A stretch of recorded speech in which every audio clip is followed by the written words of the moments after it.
We are now really starting to get to what is hopefully the end game with the coronavirus pandemic. As many of you know, a couple of weeks ago, the CDC, as well as Joe Biden in support of the CDC. Remember, Joe Biden doesn't come up with this stuff on his own. He just goes by what the CDC says, announcing that outside masking can be dramatically reduced for vaccinated people in almost every situation other than very large crowds gathering mass together outdoors. Over the weekend, Dr. Anthony Fauci now signaled what is really a major, major step in getting to the end of this thing. Dr. Fauci said yesterday that indeed he is open to starting to reduce indoor masking rules. We know 999 out of 1,000 cases prior to vaccination were being transmitted indoors. And that we are getting to a level in the vaccination campaign now with 34% of the country fully vaccinated, adding nearly 1% to that every single day. Dr. Fauci saying that indeed we, quote, do need to start being more liberal in terms of rules for wearing masks indoors, but just not quite yet. Not quite yet. We're down to about 43,000 cases a day, the lowest it's been for a very long time, but at the same time, not quite there yet, but very soon.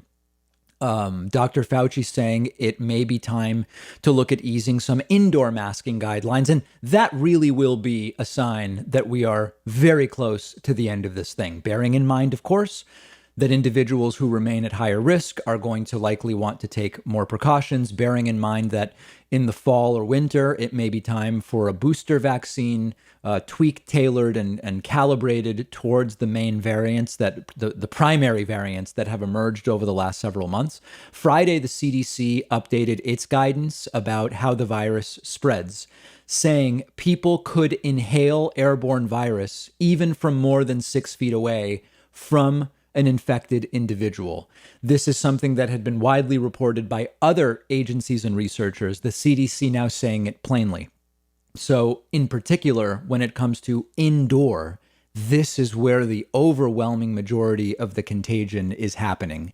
That being said, it's Dr. Fauci, as well as the former head of the FDA, Dr. Scott Gottlieb, all saying we are very close to statistically being able to ease off of these indoor masking requirements, quote, especially if you're in environments where you know you have a high level of vaccination, and that it would also give public health officials more credibility to reinstate more guidelines if there is a surge in the fall that is problematic and isn't well dealt with quickly enough by the booster shots. And I think that that's an important point.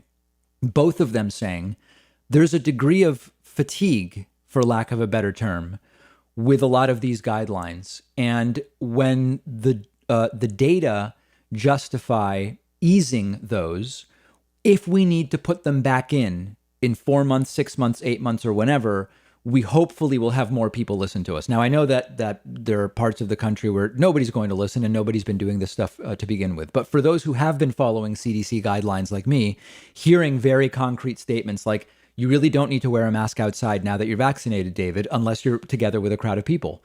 That is great. That is a great relief. And that also provides an opportunity to have a period of time, if indeed things are going to get worse, where we can feel better about what's going on. I actually think that from all the evidence we're seeing, Dr. Eric Topol recently tweeting very good data about the vaccines well handling the British variant, the Brazilian, the South African, the New York, the Indian, and the California variants. So if we can keep vaccinating, hopefully all of this will not come to pass. Now, there are people who are not going to be coming out of this. They're remaining home and masked for the foreseeable future, even as the guidelines are going to ease. And I think that that's fine. Some people may do it because of medical conditions, others because of a sort of pandemic-induced agoraphobia.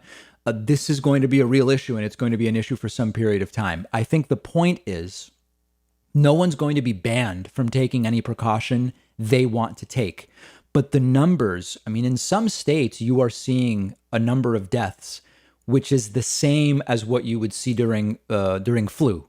In other words, there's states where over the course of a year, 5 people a day die of flu during a normal flu season. And some of those states are now seeing 5 to 7 coronavirus deaths per day. Once it gets down to that point, it really becomes more of an individual risk assessment than statewide or federal guidelines or mandates. And that is going to be the direction things are shifting. And I think it's perfectly fine for people to make those risk assessments for themselves. But when you start hearing Dr. Fauci saying we are soon going to be liberalizing indoor mask guidelines, when you hear Dr. Scott Gottlieb say it, you know that you are getting to sort of one of the last considerations. We just have to keep vaccinating. If you are anything like me, you probably aren't thrilled with the idea of going into a doctor's office right now. And thankfully, there's a practical and affordable way to take control of your health and get personalized care from the comfort of your home. It's a service called SteadyMD. They're one of our sponsors. You take a quiz, you get matched with a licensed primary care physician who understands your health needs. You have a 1-hour video call with your new doctor.